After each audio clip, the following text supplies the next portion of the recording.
Assalamualaikum warahmatullahi wabarakatuh. Adalah wajib hukumnya bagi setiap muslim dan mukmin mengimani bahwa kelak di alam kubur akan ada pertanyaan dari dua malaikat mungkar dan nakir kepada si mayit. Kedua malaikat ini seringkali digambarkan berwajah bengis dan menakutkan. Tak ayal, terkadang seseorang bertanya-tanya pada diri sendiri, mampukah ia kelak menjawab pertanyaan kedua malaikat kubur itu, sedang melihat fisik keduanya saja sudah terbayang begitu menakutkan. Namun lain halnya dengan Sayyidina Umar bin Khattab. Ketika Rasulullah SAW menjelaskan bagaimana wujud fisik menyeramkan malaikat mungkar dan nakir, sahabat yang ditakuti setan itu justru seakan hendak melawannya. Imam Jalaluddin As-Suyuti dalam kitabnya menuliskan sebuah riwayat dari Al-Jazuli bahwa satu ketika Rasulullah SAW berbicara kepada para sahabat perihal mungkar dan nakir. Digambarkannya malaikat mungkar dan nakir akan mendatangi seorang mayit di kuburan dalam bentuk yang begitu menyeramkan. Berkulit hitam, bengis, keras, dan sifat-sifat buruk dan menakutkan lainnya. Lalu kedua malaikat itu akan menanyai si mayit.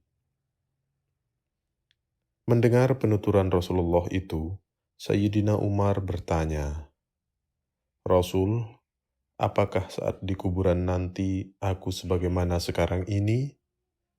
"Ya," jawab Rasulullah SAW.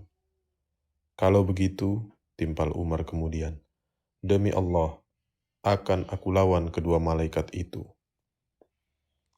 Konon, ketika Sayyidina Umar bin Khattab meninggal dunia, putra beliau yang bernama Abdullah bermimpi bertemu dengannya.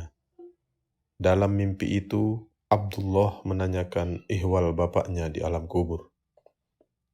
Oleh Umar, pertanyaan anaknya itu dijawab, "Aku didatangi dua malaikat. Keduanya bertanya kepadaku, 'Siapa Tuhanmu? Siapa nabimu?' Aku menjawab, 'Tuhanku adalah Allah dan Nabiku Muhammad SAW. Lalu kepadanya aku tanyakan, 'Kalian berdua, siapa Tuhanmu?' Mendapat pertanyaan seperti itu, kedua malaikat itu saling berpandangan. Salah satunya berkata, 'Ini Umar bin Khattab.' Lalu keduanya pergi meninggalkanku." Demikianlah Sayyidina Umar bin Khattab. Ia tak hanya berani di dunia saja, tapi di alam kubur pun keberaniannya tetap kuat.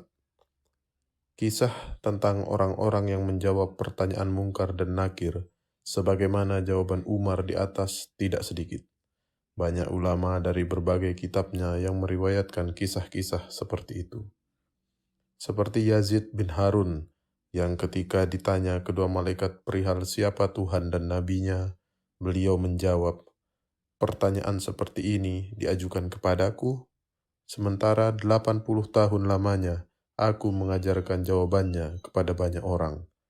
Lalu kedua malaikat itu pergi meninggalkannya.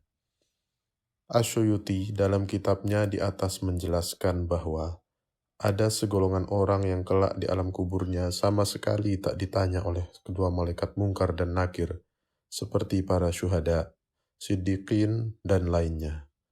Mungkinkah diri kita menjadi bagian yang dikecualikan itu? Wallahu a'lam.